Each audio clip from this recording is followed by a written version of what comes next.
So, hello everyone. I'm Jonathan Shaw. I'm a composer and sound designer from England. I've worked on a couple of upcoming video game soundtracks, and I want to just give a very brief talk about how to actually compose video game music, what one of the processes might be. I'll be using an example from a video game music library I've recently created up here, RPG Orchestral Essentials. So first of all, just to start, so here are some primary elements of composition. Whenever you're writing music, you'll probably be considering some of these points. It's in no particular order. You can start with any of these. So I just want to do a quick talk about one way to write music using these elements. So the first thing you might want to do is to come up with a melody of which is the tune. It's something usually singable. It's the part that people will want to hum along to. So you might want it to be lyrical and conjunct. So that means that you want it to be quite flowing, not too much jumping around, quite a, a singable, nice little line. And so what I've got here is an example from one of the boss tracks, boss battle theme that I had from my library.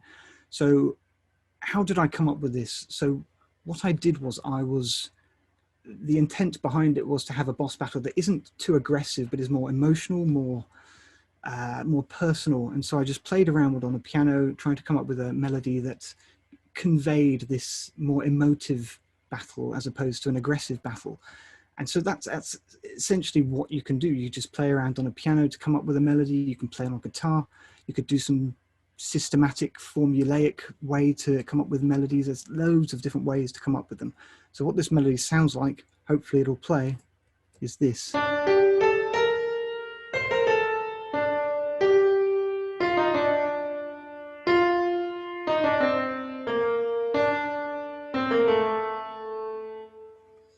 So what do you do with this melody? Well, it might be worth to put some chords underneath it. So by putting chords underneath it, you'd create what's called harmony, which is essentially the color and the emotion of the music.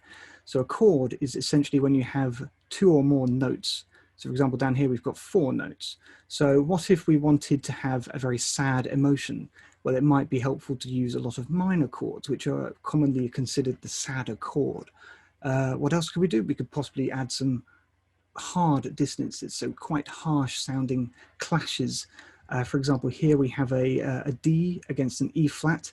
An E is next to a D in the alphabet, so it's quite a harsh clashing sound as opposed to some other dissonances. So we'll just have a listen to what that sounds like with some chords.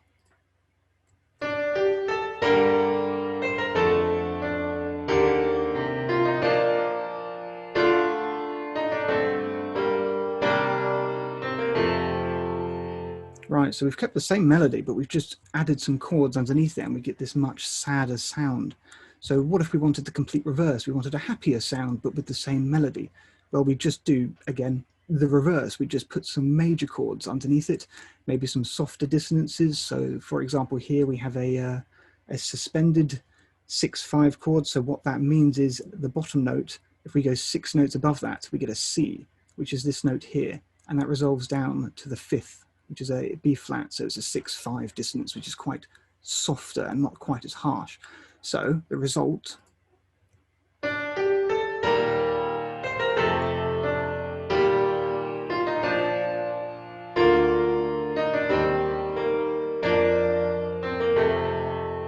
All right, so it's a much happier sound, isn't it? So what else do we have to consider? Well, another thing to consider is the tonality of it. What tonality is, it's quite similar to harmony in that it underpins the emotion of the music. It's a scale, effectively. So it's the key signature, which is what this weird B symbols or hashtag symbols at the start of the music will be signifying. And that basically tells us what notes are available to play, what diatonic notes at least. So those are notes within this key signature.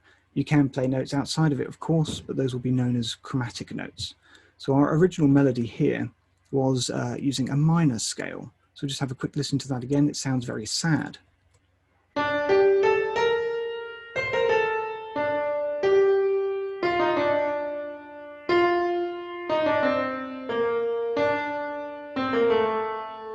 Okay, but what if we wanted to use that melody, but in a happier way? Well, we could just completely flip it and put it into a major scale instead.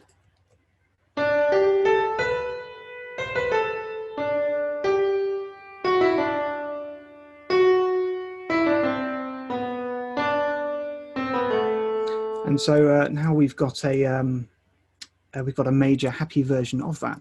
So another example here is using a mode, which is essentially a very old scale.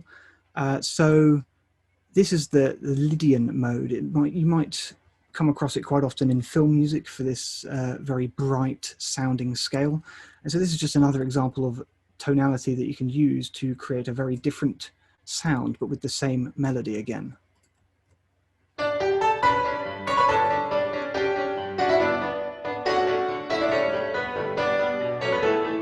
Yeah, so that's essentially the same melody here, but just placed in a different scale with a slightly faster tempo and just slight alterations, but otherwise the notes are exactly the same. So it's very important to consider that.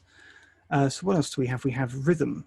So this is the flow, the emphasis, the groove, the rhythmic dissonance or syncopation, as well as the duration of the notes themselves. So our original melody, we've played this a lot already. So what if we wanted to take these notes, but just change the rhythm up a little bit to create something new? Well, we could do what's down here, for example. So we've sped it up a little bit. We'll get to that in a moment, as well as change the time signature. We'll get to that as well. But just essentially, just wanted to demonstrate that you can use the same melody, but just use different rhythms to create an entirely original material.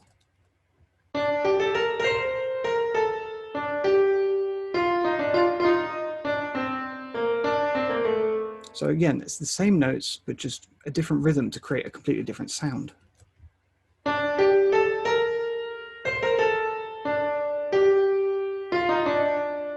Right, and just for anyone that doesn't know, this here is what's called music notation. So it's how your performers will actually be able to perform your music. It's really quick demonstration. If you go up, the pitch is going to go up. If it goes down, the pitch is going to go down. So very, very quick explanation. So another thing to consider is meter. So what this is the feel, the time signature. So this combination of numbers at the beginning is called the time signature. So the top number will tell you how many beats are in a bar. So if it's 4, then we'll be counting 1, 2, 3, 4, 1, 2, 3, 4. If it's down here, if it's 3, then it's going to be 3 in a bar. So 1, 2, 3, 1, 2, 3. And the speed that you'll count those, the tempo as it's called, which is this symbol here, that's what determines the speed. So 130 of these beats per minute. So 1, 2, 3, 1, 2, 3, or whatever 130 beats is. So looking at meter, our original melody was in 4 beats in a bar. But what if we wanted that in 3 beats in a bar? Well, let's have a listen at what that would sound like.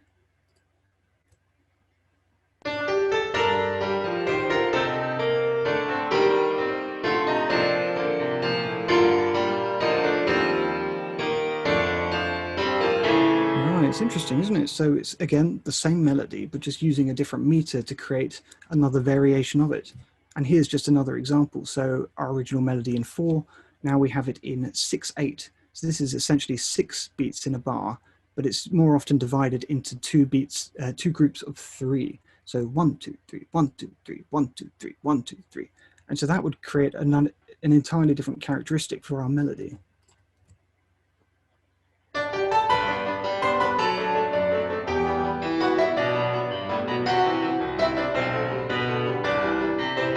And again, just to add some more changes, we've got a different tonality. We're now major, so it sounds happier.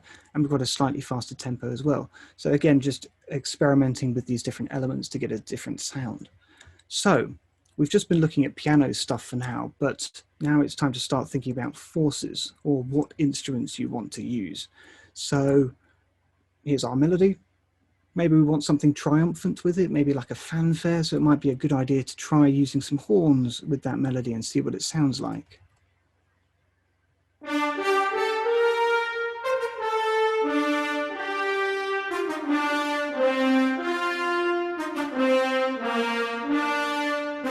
Okay, but what if we want something a little bit more delicate, like maybe a childish lullaby or something? Maybe a soft synthesizer would sound quite nice.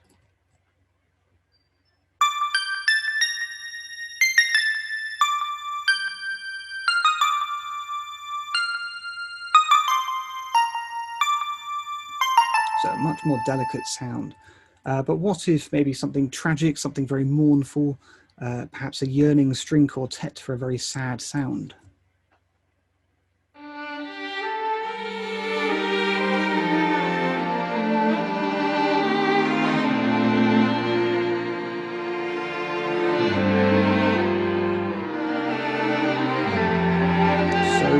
What instruments you choose to place this material is incredibly important in creating whatever characteristic you want to achieve. So what might be last is maybe structure. So this is the form, the layout of your music. Do you want to have an introduction? If it's something that's looping, do you want to have an introduction that never appears again, maybe? Some video game music does that.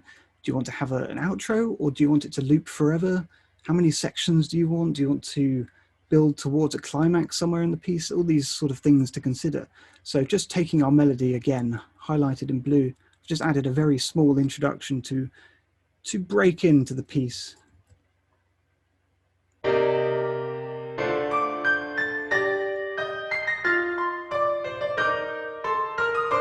Just to set an initial tone. So, it's always worth to consider what structure you're using in your music. So we've done the melody, we've added some chords to it, we've spiced it up with some different rhythms, we've chosen some instruments to combine and to use, and we've set out a structure for this melody. And so hopefully once you've put all these elements together, you get an end result, which is what I did here with this boss battle theme. Here's an extract.